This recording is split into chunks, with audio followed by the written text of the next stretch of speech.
건강증진에서 국제 배경에 대한 걸로 국제건강증진회의가 1986년도에 캐나다 오타와에서 열리게 됐다라고 말씀을 드렸었고, 그래서 각국에서 모여서 그 오타 헌장이라고 하는 거를 공표하게 된 거죠. 그래서 보면은 이 캐나다 오타와에서 열리게 됐었던 게 캐나다의 그 보건부 장관이었던 라론드가 건강 결정 요인이라고 하는 거 네 가지를 제시했었었고, 그 네 가지에 대한 게 뭐였었는지 기억이 나세요? 가장 영향을 크게 주는 게 생활 습관이라고 하는 거였었고, 그리고 가장 적게 주는 게 유전이었고, 그리고 각각 20%씩 해서 보면 환경하고 둘러싸고 있는 환경, 그리고 그 나라에서 그러니까 한정되어져 있는 보건 자원을 그 어떻게 전달해서 어떤 걸 중심으로 전달하고 있는지.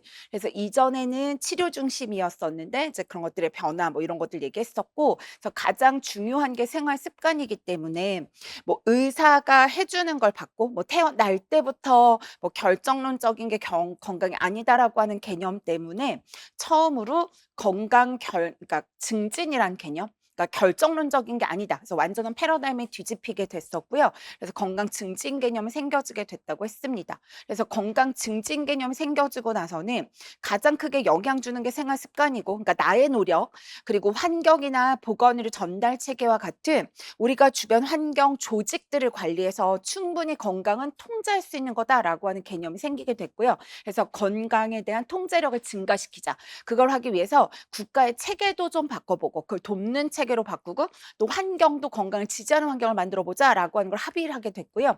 그래서 건강을 향상시켜 보자라고 하게 된 거죠. 그리고 이 증진에 대한 개념만 제시했던 게 아니라 이 1차 국제건강증진회의에서는 3대 원칙과 5대 활동이라고 하는 기틀 마련을 하게 된 거였고요. 3대 원칙이다라고 하면 이제 대상자를 접근하든 환경을 구축하나 체계를 만들 때 우리가 요 세 가지 원칙을 가지고 생각을 해보자라고 했던 거고, 그래서 보면 영양 강화라고 해서 스스로 생활 습관이 가장 주된 건강에 이제 요인이 되는 거니까 대상자 스스로가 건강 관리에 적극 참여하게 만들어 주자. 그래서 empowerment, 가능케 만들자. 그래서 요새 이제 새로 나온 강론서들 가능화란 용어로 들어간다고 했어요. 그래서 외우시는 건 뭐 영양 강화를 암기하시더라도 나오면 그걸 좀 인지할 수 있어야 된다는 말씀을 드렸고, 그리고 의사라는 전문직만이, 보건 전문인만이 해줄 수 있는 게 건강이라고 했는데, 이제 그게 아니라 모든 관련된 사람들이 같이 건강하도록 관련 전문을 연합해야 된다. 협력해야지 이루어지는 거다라고 하는 게 연합이었고, 더 이상 의사가 아니라고 하는 거죠. 다 같이 노력을 해야 되고, 그리고 사람들이 건강이 중요한 걸 잘 몰랐어요. 근데 건강이면 삶이 무너진다라고 하는 걸 알려줘야 돼요. 그래서 건강의 중요성 스스로 깨닫게 만들어줘야 되고요. 그리고 건강은 본인 책임이 아니라 이런 환경, 이런 조직, 체계 이런 것들이 결국 결정에 영향을 크게 주기 때문에 결국 국가의 책임은 사회적인 책임이다. 그러니까 너는 그 권리를 요구할 수 있고 국가에서는 그걸 마련해 가지고 대응을 해 줘야 된다라고 하는 거였고요. 그래서 그건 결국에 건강권에 대한 옹호를 해 주는 원칙을 가지고 접근하자고 하는 거였습니다. 그리고 구체적으로 각국에 돌아가서 하는 활동으로 정했던 건, 아까 건강이라고 하는 게 이런 보건의료 전달 체계라든가 환경이라든가 이런 것들이 영향을 주기 때문에 그거에 대한 구체적인 실천 방안들을 만든 거죠.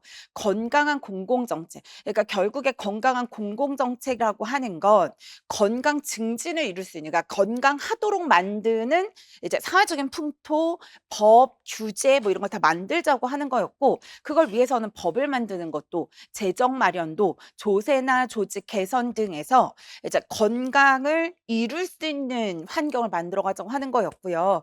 그리고 정말 물리적인 환경, 또 심리적인 환경은 건강을 지지해 주는 거. 그래서 건강해질 수밖에 없는 환경을 만들자.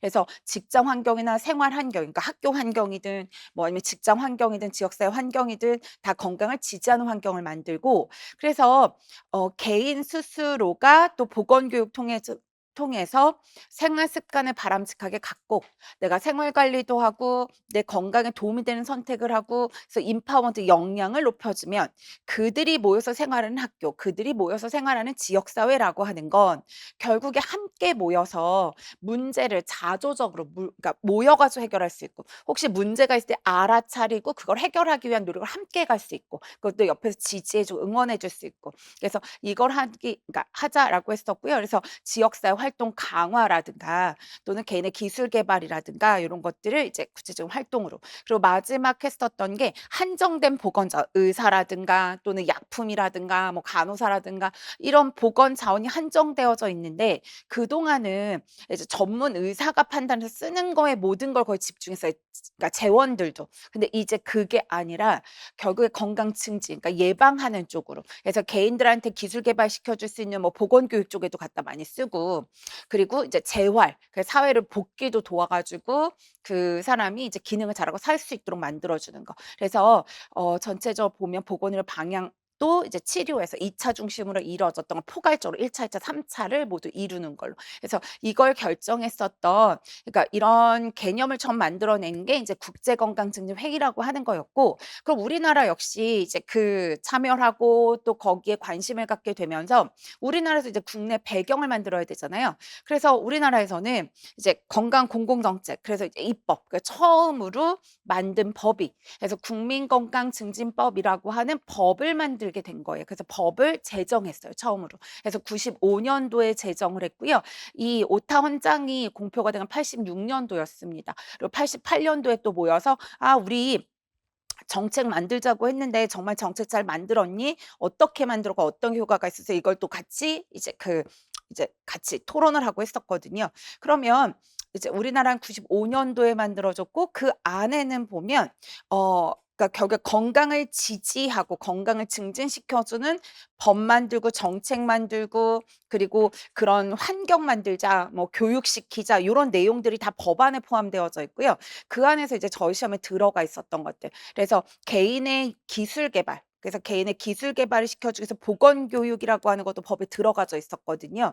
그래서 국민건강증진법에는 이제 국민을 대상으로 보건 교육 한다라는 내용이 들어갔고 그리고 시행령에는 영 17조라고 하는 건 이제 대통령령 해서 이제 구체적인 내용에서는 보건교육 내용에는 이 7 가지를 포함하자라고 했고요. 그래서 기타를 빼고 나머지를 생각해 보시면 건강생활 실천 그래서 생활 습관 자체를 생활 습관이 가장 크게 영향을 주니까 그 이제 금연 절주 등 건강상 실천하게 하자 요런 것들이 들어갔었고 그리고 체육 활동 같은 것도 마찬가지인 거죠. 그래서 신체 활동 그래서 유산소 땀 나는 운동 뭐 이런 거 할 수 있도록 하자라고 하는 거였고 그리고 질병 예방에 대한 건 만성대행성 질병 그래서 생활 습관과 관련된 것들이니까 결국에 보건 교육 통해서 예방할 수 있는 건 뭐인 거예요.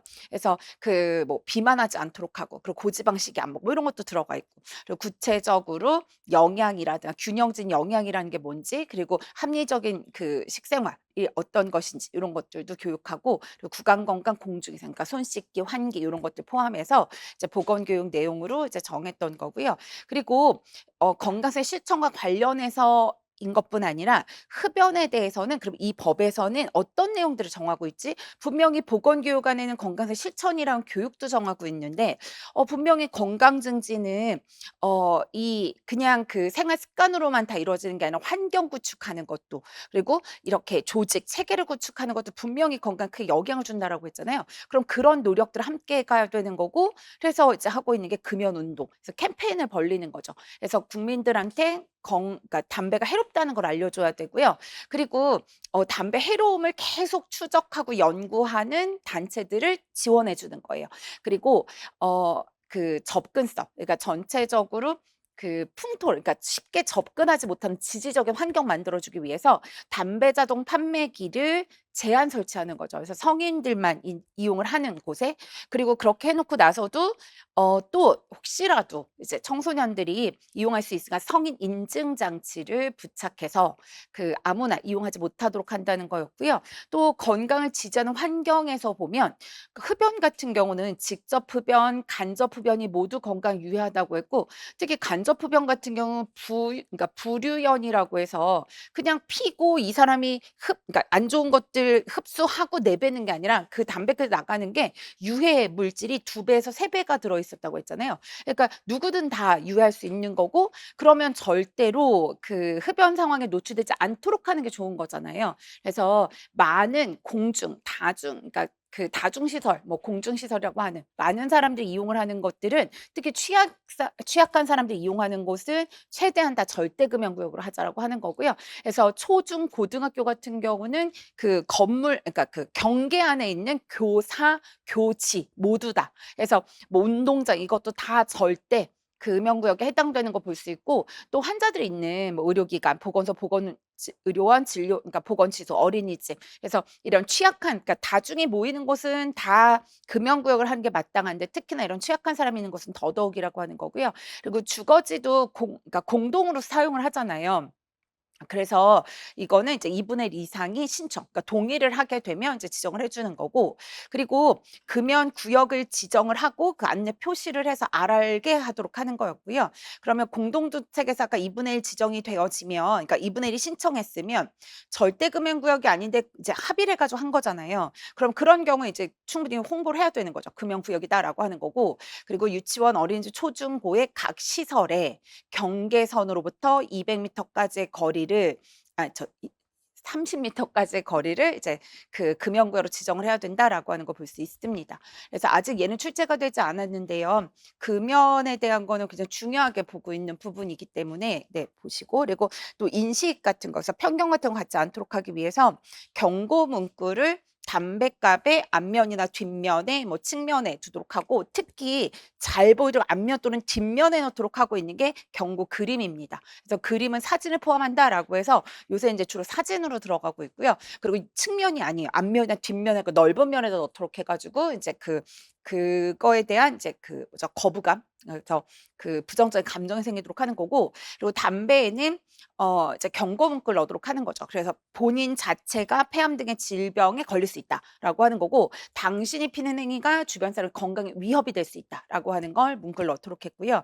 그리고 타르 흡입량에서 담뱃값엔 보면 이제 타르가 얼마 몇 그램 들었다라고 하는 게 표기가 되어져 있거든요, 성분으로. 그런데 그 타르가 적은 걸 선택한다고 안전한 게 아닌 거. 그러니까 본인 흡연 습관에 따라서 그 흡수 정도가 다르다라고 하는 거하고 그리고 20여 종의 발암물질이 들어 있지만 그중에서도 그러니까 법에서 지금 언급하고 있는 대표적인 거.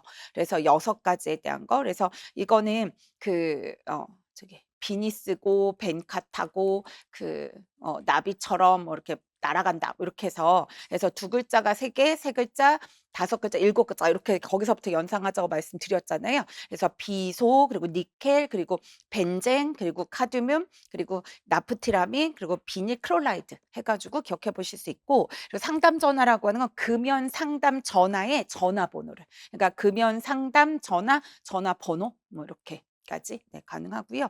그리고 오해를 하지 않도록 가약물질 함유 표시 제한. 그래서 허브라든가 인삼 같은 그림 못 그리도록 했고 그러니까 못 넣도록 했고 그리고 광고를 금지하거나 제한하고 있어서 그래서 혹시나 호기심을 주거나 이제 잘못된 판단을 선택을 하지 않도록 하는 거였고요.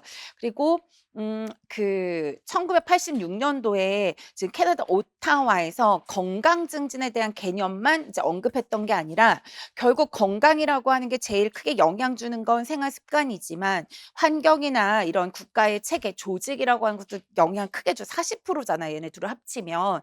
그러면서 이제 건강 학교, 그러니까 건강 증진 학교, 그리고 건강 도시라고 하는 이제 건강을 지지하는 그 환경과 체계라고 하는 그 지역 사회의 중요성을 같이 언급을 하면서 이런 것들의 필요성을 같이 언급을 했었거든요. 그래서 그거를 그대로 가져다가 그때 같이 언급이 됐고 그러면 지금 우리 시험 한 차례 나갔던 건강증진 학교도 지금 우리나라에서도 시범 사업으로 했었고 많은 학교들에서 건강증진 학교 사업들을 하고 있거든요.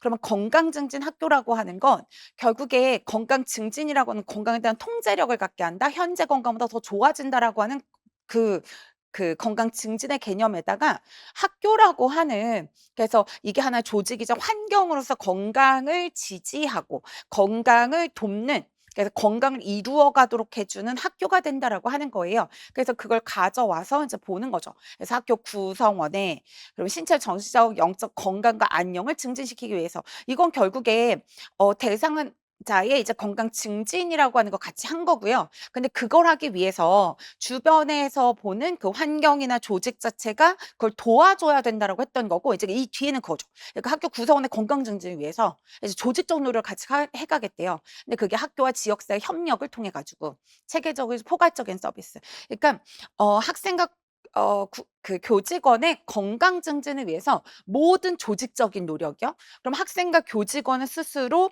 그 보건교육 통해 가지고 스스로 건강 관련해서 능력도 가져야 되는 거고, 그리고 건강을 지지하는 환경도 만들어야 되고, 그리고 건강을 지지해 주는 정책 같은 거, 규칙이라든가 규범 같은 거 교내에 만들어야 되는 거고, 그러니까 그걸 모두 다 해야 되는 거니까 포괄적 서비스 이렇게 해 놓은 거죠. 그러면 학교에서 하는 사업과 관련해서도 보실 수 있는 거고, 그리고 우리가 건강 증진에 대한 5대 활동에 대한 거 봤으니까 그게 여기서도 그냥 그대로 적용이 되고 있다고 보실 수 있잖아요. 그래서 보면 건강한 정책 수립도 하는 거고, 그쵸? 그리고 건강을 지지하는 환경도 만들어 줘야 되는 거고, 그리고 지역사회, 그러니까 지역사회 해 가지고, 그러니까 그러니까 뭐죠? 건강을 지지하는 지역사회 활동을 강화시켜야 된다라고 했으니까 지역사회도 연계해서 지역사회도 이제 활동 강화도 시켜주고, 그리고 개인의 기술 개발을 시켜주기 위해서 보건 교육도 해주고, 그리고 직접적으로 제공을 하는 이제 보건 교사의 보건 서비스도 제공이 되고, 그러니까 학교에서 이루어지는 포괄적 보건 사업이 포괄적 노력이 다 같이 들여서 학생과 교직원의 건강을 증진시키고자 그런 환경과 그런 조직을 만들어 가겠다. 이걸 그냥 건강한 학교 이렇게 해 놓은 거예요. 그러니까 건강 결정 요인이라고 하는 게 그냥 그대로 다 반영이 됐고, 건강 도시도 마찬가지예요. 건강 도시도 이게 이제 학교가 도시로만 바뀌어지는 거예요. 그리고 건강 증진 도시, 건강 증진 지역 사회라고 하는 걸 좀 구분하기 위해서 그냥 건강 도시가 건강장학교랑 같거든요. 그러면 결국에 지역 사회에 살고 있는 지역 사회 주민의 건강 증진을 위해서, 그래서 보면 그들한테 보건 교육도 제공해 주는 거고, 그리고 그들이 생활하는 터전을 안전 환경을 만들어 줘야 되니까 물리적 환경이나 사회적 심리적 환경이라든가 이런 것들도 다 만들어 주는 거고, 또 입법, 뭐 조세, 뭐 이런 것들의 부가 같은 것도 이런 제도들을 만들 때도 다 건강을 지지하는 형태의, 그래서 건강을 이제 그 증진을 돕는 그런 정책을 만드는 거고, 그래서 그 개념이 그냥 같이 쓰이는 거거든요. 그리고 계속적인 노력을 함께 해 가는 거, 뭐 이런 내용들이 들어가게 됩니다. 그래서 이제 오늘 보시게 되실 거예요. 그래서 보셨고, 그리고 인제 여기까지는 이제 국내 배경 뭐 이렇게 해서 이제 보셨던 거예요. 우리나라에서 하고 있는 거 뭐 이렇게 해서 보셨고, 그러면 이제 건강 증진 사업들 할 때 우리가 적용을 할 수 있는 이제 이론, 모형 틀들을 볼 거고요. 근데 보면 저희 시험에 나왔던 것들이 행위 변화 이론들이라고 했잖아요. 왜냐하면 건강 증진을 이루는데 물론 환경도 중요하고 국가의 조직도 중요했지만 50%에서 가장 크게 영향을 주는 게 뭐였어요? 개인의 생활 습관. 근데 습관이라고 하는 건 결국 행위 변화가 바람직한 걸로 이제 정립이 되어서 하는 거잖아요. 그러면 '어떻게 하면 이 사람의 불건강한 행동을 바람직한 행동으로 바꿔주지?'라고 하는 게 이제 우리의 관심사가 됐던 거고, 그래서 행위 변화 이론들이 출제가 됐었다고 말씀을 드렸습니다. 그래서 건강 신념 모형이라고 하는 건 사람이 불건강 행위를 하다가도 건강한 행위를 하는 사람들을 봤더니 이게 '이걸 하는 게 나한테 좋은 거야. 이게 꼭 필요한 거야.'라고 믿음이 생기면 하더라라고 하는 거였고, 그럼 그 믿음에 영향을 주는 대표적인 개념으로 해서 언급이 됐었던 건 지각된 민감성, 감수성, 지각된 심각성, 그리고 지각된 이익성, 그리고 지각된 장애성, 이 네 가지가 가장 메인이 되는 거였고, 여기에 이제 촉진 요인, 뭐 수정 요인, 매개 요인, 영향 요인 이래서 중간에 보면은 이제 개인적 특성이랑 행동 계기 정도가 언급이 됐습니다. 그러면 개인의 지각이라고 해서 그 믿음에 영향을 주는 걸 가서 보면 이 건강 신념 모형이 대두가 됐던 그 배경 자체가 처음엔 그거였다고 했죠. 미국에서 국가에서 그냥 무료로 제공해서 아주 저가로 실비도 채 해당되지 않을 정도로 아주 저가로 줘도 사람들이 건강행위 실천 안 하는 거예요. 그러니까 검진을 안 받는 거예요. '왜 그러지?'라고 접근을 했었기 때문에 이거는 그러면 내가 어떤 특정 질병, 폐결핵에 대한 엑스레이 찍으라고 하는데 사람들이 안 찍어. 그러면 이 결핵에 대해서 '내가 걸릴 가능성이 난 큰 사람이야.'라고 하는 거고, 결핵에 걸리면 피를 토하고 직장 생활도 못하고 내가 전염병에 걸려 가지고 집에서만 지내야 되고 이런 생각을 하게 된 사람은 그 믿음이 강해지면 행위할 가능성이 커지더라는 거죠. 그리고 이제 행위 가능성이 실질적으로 행위로 직접 이어지는 걸 가지고 봤더니 엑스레이를 찍는 건 이걸 찍어서 조기에 발견을 하거나 그걸 그 조기에 발견하면 치료가 되게 용이해. 그리고 초기에 발견을 하면 감염성이 없으니까 내가 직장 생활을 유지할 수 있어. 뭐 이런 것들을 알면은 이성이 크니까 이 사람이 하겠다는 거고 그리고 지각된 장애성에서 그 엑스레이를 찍는 건 피를 뽑는 것처럼 아프지도 않아. 뭐 그래서 장애가 적다고 하면 그래서 비용도 그러니까 무료야. 뭐 이렇게 해서 장애가 적다고 하면 행위 가능성이 커지더라고 하는 거죠. 이건 다 그 대상자의 믿음인 거예요. 그리고 근데 이렇게 지각된 감수성이랑 심각성이 있어서 위협이 생겼잖아요. 내가 위협감이 생겨 가지고 '나 어떡하지? 나 결핵 걸리면 어떡하지? 무서워.' 막 이 생각이 생긴 거예요. 이랬을 때 행위 가능성으로 바로 이어지는데 옆에서 매개하거나 영향 요인을 좀 줄 수 있는 것들 그래서 보시면 인구학적 그리고 사회심리적 구조적 변수라고 해서 이 사람의 연령이랑 성이라든가 그래서 뭐 결핵이 우리나라 19 세부터 뭐 10대 후반부터 20대 중반까지 많이 걸려요라고 하면 그것 자체가 특징이 될 수도 있는 거고 그리고 이 사람이 걱정 많은 성격인지 뭐 이런 것들도. 그리고 구조적 변수에서 내가 그전에 뭐 독감에 걸려 가지고 학교에 한참 동안 못 나갔던 적이 있었고 뭐 이런 경험을 가지고 있는지 이런 것들이 들어갈 수 있고요. 그리고 이제 행동의 계기. 그래서 내가 건강 검진을 했더니 요새 면역이 많이 떨어져 가지고 다른 질병 걸리니까 조심하라는 얘기를 들었어요. 뭐 이런 게 행동의 계기가 되어질 수 있다라고 하는 거죠. 그리고 자기 효능감은 가장 뒤늦게 추가가 됐다고 했고요. 이 믿음이 있어서 하는데 그 믿음에는 보니까 '아 나는 검사 받아야겠다 결정을 하면 하는 사람이야.'라고 하는 그래서 내가 어떤 행위를 할 수 있는 능력에 대한 거 '나는 하겠다고 하면 하는 사람이야. 나는 이뤄낼 수 있는 사람이야.'라고 하는 생각의 믿음이 결국에 또 영향을 주더라라고 해서 고가 추가가 됐다는 말씀을 드렸습니다. 그런데 이 건강신념 모형은 특정 질병에 대한이라고 하는 게 이제 처음에 지각, 믿음에 되게 크게 영향을 주는 거잖아요. 그래서 야 건강 증진하자면서 왜 어떤 특정 질병에 대한 두려움으로 시작을 하는 게 들어가니?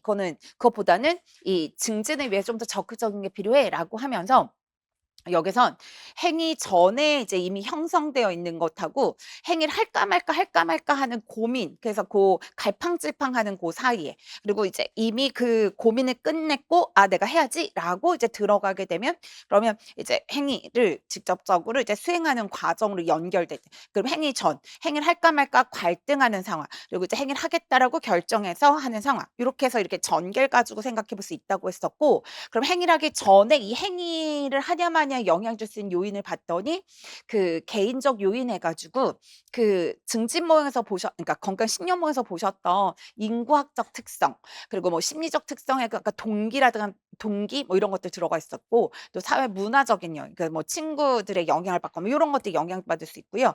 그리고 좀 더 주가 되는 거는 이전에 관련 행위라고 하는 거죠. 그래서 내가 운동을 해 가지고 뭐 살을 빼고 건강했던 경험을 가진 사람은 운동을 다시 할 확률이 높아진다라고 하는 것처럼 그래서 행위 전에 이제 영향을 줄 수 있는 요인에서 보신 거고 그러면 이제 요거는 좀 줄 수 있는데 이거는 우리가 보건 교육을 하거나 해서 바꿔줄 수는 없죠. 개인의 역량 개발해 주겠다고 기술 개발 보건 교육 통해서 행위 전 걸 건드릴 수는 없거든요. 근데 요건 조산할 수 있죠. 그래서 고걸 이제 교육에 이용은 할 수 있는 거죠. 그리고 우리가 이제 교육을 할 때 주로 그러니까 우리가 활용을 할 수 있는 건 이건 거잖아요. '할까 말까, 할까 말까 사람들이 무슨 생각을 하는 거지?'라고 하는 거 설명한 거예요. 그래서 행위와 관련된 이익. 그래서 이거는 이제 운동을 가지고 운동을 하면 뭐 살이 빠질 거야. 살이 빠지면 건강해질 거야. 뭐 운동과 관련해서 근육통이 생겨질 거야. 뭐 돈이 들 거야. 뭐 피곤할 거야. 뭐 이런 것들. 그리고 지각된 자기 효능감이라고 하는 건 어떤 행동을 내가 할 능력을 가졌는지 그거에 대한 나의 믿음이라고 했잖아요. 그러면 지각된 자기 효능감. '아 난 운동한다고 하면 그래도 한 번 나는 운동 좋아하고 한 번 또 한다고만 하는 사람이야 계획 세워서.' 이런 것들. 그리고 행동과 관련된 감정. 내가 운동을 좋아하는지. 그래서 이거는 전중 후로 바뀌어질 수 있다고 했었고요.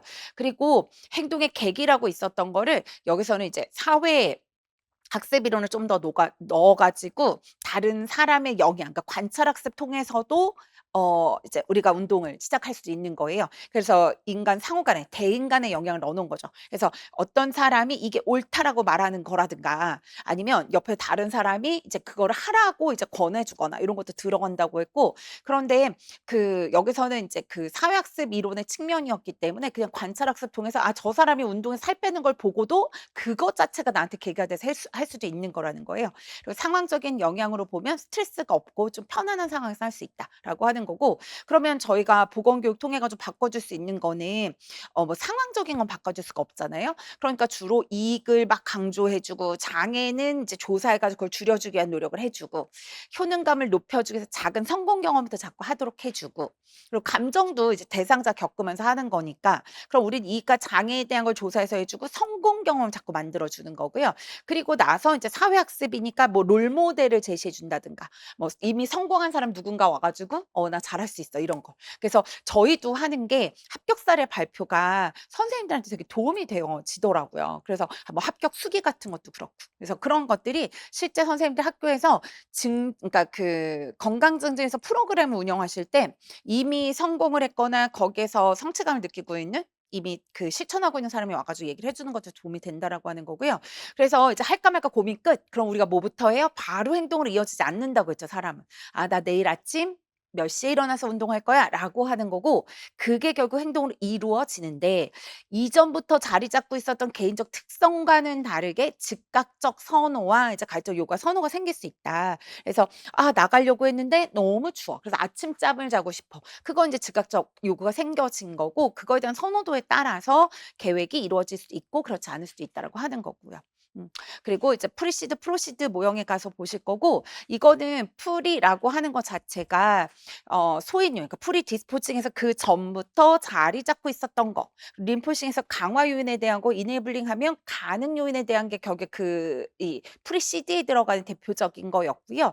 그리고 프로시드에 들어갔던 거는 결국 정책, 규범, 뭐 조직에 대한 거. 그래서 실현 가능성의 여부를 보는 거고, 그게 결정이 되고 나면 결국에 수행하고 평가로 이루어지는 거라고 했습니다. 그래서 얘는 그대로 가져다 적용하기가 좋은, 그래서 내가 학생의 건강, 그러니까 개인의 건강 기술 개발을 위해서 보건 교육을 하기 위해 그대로 적용하면 되는 거. 그러면 인제 사정해 가지고 수행하고 평가까지가 다 이제 세팅이 되는 거라고 했고, 그래서 1 단계에 들어가는 게 "너 살면서 뭐가 제일 괴롭니? 널 괴롭게 하는 거 다 말해 봐." 이렇게 해 가지고 듣는 거예요. 뭐 "공부하는 거 싫어요." 뭐 자꾸 뭐 "피곤해요." 뭐 "아침에 일어나기가 힘들어요." 뭐 이런 거 여러 가지를 다 했고, 근데 거기서 보건교사 선생님이 행동 변화 관련해 가지고 건강 증진에서 해줄 수 있는 거는 건강 문제잖아요. 그러니까 그중에서 이제 건강 문제만 다 추리는 거예요. 그래서 건강 문제만 다 추렸고, 또 그중에서도 가장 주가 되는 건강 문제를 추린 거죠. 그러면 거기서 봤더니 이제 뭐 피로랑 뭐 여러 가지 호소를 했는데, 그게 결국에는 뭐 "최근에 시작 흡연 때문이다."라고 하는 게 결정이 됐잖아요. 그럼 "흡연을 왜 하지?"라고 하는 거를 이 사람의 이제 행동적인 특성이랑 그리고 이제 환경적인 요인으로 가지고 보는 거예요. 그래서 요새 흡연이라는 행동을 구해야 되니까 여기서 이제 피로하다. 그래서 피곤하고 뭐 그리고 숨이 차고 뭐 이런 것들, 가래가 나오고 뭐 이런 거에 이제 건강 문제였고, 그러면 거기서 이것과 관련된 이제 행동을 줄이고 이것과 관련된 환경을 줄이고, 그래서 뭐 도시에 산다, 뭐 버스를 타는 시간이 길다, 뭐 이런 것들 우리가 바꿔줄 수가 없잖아요, 교육으로. 그러면 이 사람이 이제 최근에 흡연을 시작했다라고 하는 거를 받고, 그러면 이거를 바꿔줘야겠다. 내가 보건교로 바꿔줄 수 있는 건 사실 이 행동에 대한 부분이 가능성이 크니까. 그러면 이 행동을 바꿔주기 위해서 이제 교육 내용을 어떻게 이 행동에 영향을 주게 됐던 이 생태학적인 게 어떤 것들이 있는지를 찾아내 가지고 이제 교육 내용을 결정하게 되는 거죠. 그래서 흡연이라는 행동을 하기 전부터 이 사람한테 자리 잡고 있었던 게 뭐지 도대체?라고 했더니 남자다움이야. 뭐 이게 강함의 뭐 하나의 표현이야. 뭐 내가 어른이 된 것 같은 느낌이야. 뭐 이런 편견이 있는 거고, 그리고 강화 요인에서 보니까 친구들이 자꾸 이제 담배 피는 친구들이 모이게 돼서 매번 피러 나가자고 해서 얘를 결국에 계속 지속해 만들어 주고 있는 거고, 그리고 가능 요인에서 보니까 집이 편의점을 하고 있어서 담배를 팔고 있으니까 수시로 그냥 구할 수 있는 거예요. 그래서 얘는 접근성 측면에서 보는 거라고 했습니다. 촉진. 그래서 접근성. 담배값이 또 굉장히 싸요. 그래서 혹시 사는 것도 문제가 별로 안 돼. 그리고 뭐 법적으로 그렇게 제재가 크지 않아. 그래서 청소년도 쉽게 담배를 구할 수 있어. 이거는 가능케 하는 요인이라고 했습니다. 그래서 제가 얘기하는 것 중에 그 교칙 가지고 하나 얘기했어요.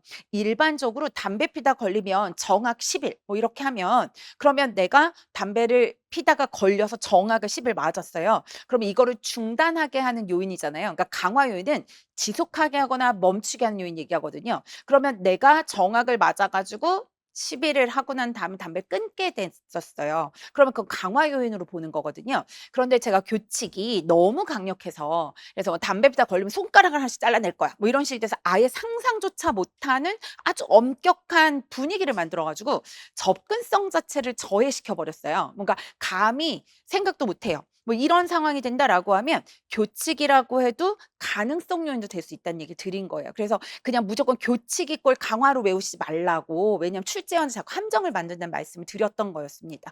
그래서 꼭, 그리고 4 단계에는 이걸 가지고 우리 지금 학교에 있는 그 이제 규범이랑 그러니까 이게, 그러니까 학교에서 할 수 있는 거야. 뭐 학교에서 지금 사업을 하는 거랑 이 금연 사업을 하는 게 학교에서 지금 추구하고 있는 그 정책의 방향이랑 맞는 거야. 그리고 이게 그 업무 범주 뭐 그 안에 들어가는 게 맞아? 그렇게 주제로 해 가지고 할 수 있는 게 맞아? 우리 학교에 예산이라든가 할 수 있는 인력이 있는 게 맞아? 요런 것들을 판단하는 거고요. 그러니까 요거는 결국에 실현 가능성의 여부를 보는 거죠. 실현 가능성의 여부를 받고 이게 판단이 되고 나면 이제 수행을 하고, 그럼 그렇게 되면 이제 프로시드를 실현해 가는 거죠. 그래서 수행을 했고, 그리고 이제 평가하는 거. 과정 평가는 제가 그러니까 뭐, 그러니까 판단을 했는데 학생들이 편견을 잘못 갖고 있는 거예요. '어른이 된 것처럼 보인다.'라는 거는 편견을 잘못 갖고 있어서 '이걸 바꿔 줘야겠다.'라고 생각을 했고, 그래서 교육 자료를 뭐 영상 하나 집어넣고 보건교사가 들어가서 뭐 2 시간 동안 이렇게 자원을, 그래서 "이런 걸 투입해 가지고 보건 교육을 새 3 차 시로 진행해야지."라고 했어요. 그러면 자원을 집어넣고 여기서 3 차 시로 수업이 진행된 것까지의 과정, 원인을 해결하기 위한, 이걸 해결하기 위한 모든 노력 과정이 과정 평가. 그걸 통해서 이 편견이라고, 어른다움이다라고 하는 것에 변화가 생겼는지를 보는 게 영향 평가. 그게 즉각적인 효과 평가예요. 그리고 결국에 그걸 통해서 담배 건강 상태라고 하는 건, 그래서 금연하겠다고 선언을 했는지, 그래서 이 아이가 더는 피곤하지 않고 이제 살만하고 좀 괴롭지 않고 나아졌다라고 하는 삶의 질에서 변화가 생겼는지를 보는 게 결과 평가 또는 성과 평가, 그렇게 얘기를 한다라고 했습니다. 그래서 또 모형을 보셨고요. 그다음에 보시는 거는 계획된 행위 이론이라고 해서, 그전에 합리적 행위 이론이라고 하는 게 먼저 언급이 됐었다고 말씀드렸습니다. 그래서 합리적 행위 이론에서는 합리적 행위 이론에서 그 이론에서 사람들은 이성적으로 논리적으로 사고를 해 가지고요. 의도가 생기면, 그래서 '그걸 하는 게 나한테 도움이 되겠어.'라고 하는 의도를 갖게 되면 노력을 해서 자발적으로 노력을 해 가지고 그 행동을 결국 이루어낸다는 거예요. 의도를 가지고 그 행동을 해낸다고 했었어요. 그래서 제가 태규의 의행 요렇게 해 가지고 태규의 뭐 태규의 행동 뭐 이렇게 해 가지고 암기를 하자고 했었는데, 그러면 결국에 태도와, 그리고 주관적 사회 규범 자체가 의도에 영향을 주고, 이 의도는 행위로 이루어진다라고 했고, 그럼 행위에 대한 태도는, 그러면 내가 금연에 대한 태도는요, 금연이라고 하는 것에 대한 나의 기대 가치. 그래서 이 이론은 기본적으로 기대 가치가 만들어내는 거라고 했거든요. 그래서 기대는 다 신념이 들어가져 있어요. 기대하는 거죠. 이렇게 믿고 있어요. 이렇게 기대해요. 이걸 생각하는 사람은. 그러니까 금연을 하겠다고 하는 사람은 '금연하면 건강에 뭐 기침도 하지 않고 냄새 나지 않겠지.'라고 하는 걸 기대해요. 그게 신념이야. 믿고 있어요. 그래서 그게 있고, 그리고 그거에 대해 가치 부여. 가치관 결과 평가를 하는 거죠. '아 내가 냄새 안 나면은 주변에서 좋아하겠지. 뭐 친구들이 좋아하겠지. 여자친구가 좋아하겠지.' 뭐 이렇게 생각하는 거. 그거 자체가 금연에 대한 나의 태도를 좀 긍정적으로 '해 볼까?'라고 하는 거에 조금 영향을 줄 수 있고, 그리고 규범 신념은 주관적이라고 했어요. 그러니까 나한테 중요한 사람, 아니면 내가 너무나 좋아하는 연예인, 뭐 우상시하는 사람, 이 사람이 담배에 대해서 어떻게 생각하는지 들어갈 수 있고요. 또는 날 사랑하는 부모님이 내가 피는 흡연에 대해서 뭐라고 생각하는지도 들어갈 수 있어요. 그러니까 요거는 주관적 사회 규범이에요. 그러니까 나한테 의미 있는 사람이 그 흡연 행위에 대해서 어떻게 생각하는지, 그리고 나한테 의미 있는 소중한 부모님이 나의 흡연을 또 뭐라고 생각하지, 이런 것들. 그래서 그게 이제 규범 신념. 그러면 그런 거죠. 연예인을, 아이돌을 너무 좋아하는데 아이돌이 노다. 나는 담배 피는 사람은 정말 누구하고도, 뭐 친구하다가 전 담배 피면 멀리해요. 전 담배 피는 사람을 정말 싫어해요. 뭐 이렇게 하면 그거 자체가 이제 그 아이돌은, 내가 우상시하는 그 아이돌은 '담배 피는 걸 싫어할 거야. 그 사람은 싫어해.'라고 내가 기대하고 있는 거잖아요. 그러면 나는 내가 너무 좋아하는 연예인이니까, 그리고 내가 뭐 그 사람한테 나중에 뭐 이렇게 만날 수도 있고, 뭐 그런 것들을 이제 생각을 하면서 '아 나 절대 피지 않고 담배 냄새 나지 않는 그런 모습으로, 내가 우상시하는 그 연예인 싫어하지 않는 모습으로 내가 그 사람한테 가야지.' 뭐 이런 생각하면 수능 동기가 생겨지는 거고, 아니면 부모님이 '아 우리 부모님은 보니까 딱 대놓고 말씀 안 하시는데 내가 담배 피는 끊는 걸 원하시는 것 같아. 난 그러면 부모님 소중하고 그걸 따르는 게 마땅해.'라고 하면 수능 동기가. 그럼 이게 결국에 나한테 '이렇게 하는 게 맞는 거야.'라고 하는 옳고 그름에 대한 하나의 잣대가 되는데, 이건 뭐예요? 주관적이죠. 나한테 소중한 사람, 나한테 이제 중요한 사람의 그걸 이제 기대를, 가치를 가지고 만든 거니까. 그래서 이걸 가지고 의도가 생겼어요. 내가 자발적으로 의도적으로 노력해 가지고 내가 노력해서 이제 그 행동을 결국 해야지, '금연 실천하고 말 거야.'라고 했는데, 함적 행위론이 아무리 의도가 있어도, 정말 다 조사해서 의도가 있는데도 불구하고 행동을 이루어지지 않는 경우들이 있더라라고 하는 거고, 그걸 설명하기 위해서 이제 추가적으로 들어가게 된 지각된 행동 통제라고 하는 것과 함께 이제 계획된 행위론이 된 거고요. 그래서 그쵸. 그러니까 태규의 행동이었으면 이제 태규, 통해, 행동, 이렇게 해서, 그래서 통제가 하나 들어가는 거예요. 그럼 여기서는 이제 통제 신념이 또 들어가는 거죠. 담배 끊는데 장애물이 있는지, 아니면 담배 끊는데 나한테 어떤 촉진 요인이 있는지, 이걸 내가 생각하는, 기대하는 거. 근데 거기서 이제 장애물을 생각하는 거죠. '아 담배 전에 감기 걸려서 일 주일만 안 펴도 내가 머리도 아프고 어지럽고 살찌고 안 좋았는데, 장애물이 있을 거야.'라고 하는 기대예요. 근데 거기에 내가 가치 부여 뭐예요? 금단 증상이 있어 분명히 장애 요인은 있겠지만, 걔가 미치는 영향력은 내가 끊겠다고 하는 의지만, 그러니까 의지에 비해서 걔가 힘을 내지 못할 거야. 그러니까 별거 아니야.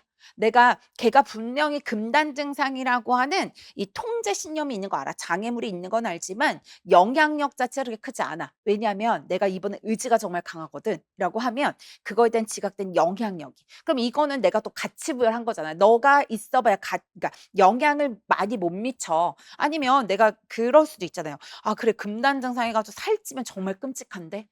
내가 여기 상황에서 인제 냄새 나는 것뿐 아니라 기침하고 이제 살까지 쪄 가지고, 그러다 내가 담배를 또 피게 되면 이제 살찌고 담배 다시 정말 끔찍해. 뭐 담배 피고 살이 안 찌는 게 나아.' 이렇게 생각하면 지각된 영향력이 낮다고 볼 수 있는, 그러니까 지각된 영향력이 이제 크다고 보는 거죠. 금단 뭐 해 가지고 뭐 살찌고 뭐 그거에 대한 장애가.